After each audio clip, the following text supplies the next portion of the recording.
సుప్రీంకోర్టులో ప్రభుత్వానికి షాక్ తాకింది. ఇక 50% పైన స్లాబ్ని మీరు ఇష్టం వచ్చినట్టు వాడుకుంటా, అసలు కుదరని దాన్ని ఏదో ఇస్తా అని మోసపోతా హామీలు ఇస్తే మంచిగా ఉండదు అన్న రీతిలో వార్నింగ్ ఇచ్చినటువంటి పరిస్థితి. అక్కడ 50% రిజర్వేషన్లు కాదు, పాత పద్ధతిలోనే మీరు ఇచ్చుకోవాలి, మీరు ఎన్నికలు జరుపుకోవాలని చెప్పి సుప్రీంకోర్టు క్లియర్ చేసినాక ప్రజలకు వెళ్ళక ముందే కొండా సురేఖ ఎపిసోడ్ మరొకసారి గుండె గుబేలు అనేటట్టుగా ఇదంతా పక్కదారి పట్టించే వార్తను తీసుకుని వచ్చి రేవంత్ రెడ్డిని, వేం నరేందర్ రెడ్డిని, పొంగులేటి శ్రీనివాస్ రెడ్డిని, ఇతర రెడ్ల నాయకులను కూడా టార్గెట్ చేస్తూ క్లియర్గా ఆమె చెప్పింది. ఎస్, డెక్కిన్ సిమెంట్స్ వాళ్ళ దగ్గర ఓఎస్డి సుమంత్ కనుక పాయింట్ బ్లాంక్లో గన్ను పెట్టి ఉంటే నిజంగా అరెస్ట్ చేయాల్సినటువంటి పరిస్థితి కదా. ఎందుకు అసలు సుష్మితా పటేల్ ఇంటికి దగ్గరికి పోయిండు, తర్వాత కొండా సురేఖ బాజాప్తా ఆమె బండ్లు ఎందుకు పోయింది?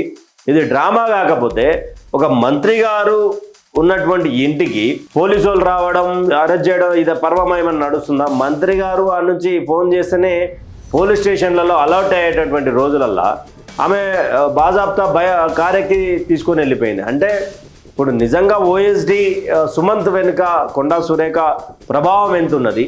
అసలు సుప్రీంకోర్టు సంబంధించినటువంటి తీర్పును పక్కదారి పట్టించడానికి ఈ విధంగా ప్రయత్నాలు చేస్తున్నారా, లేకపోతే ఏ విధంగా ఇంతగానం ప్రయత్నాలు చేస్తా ఉన్నారు?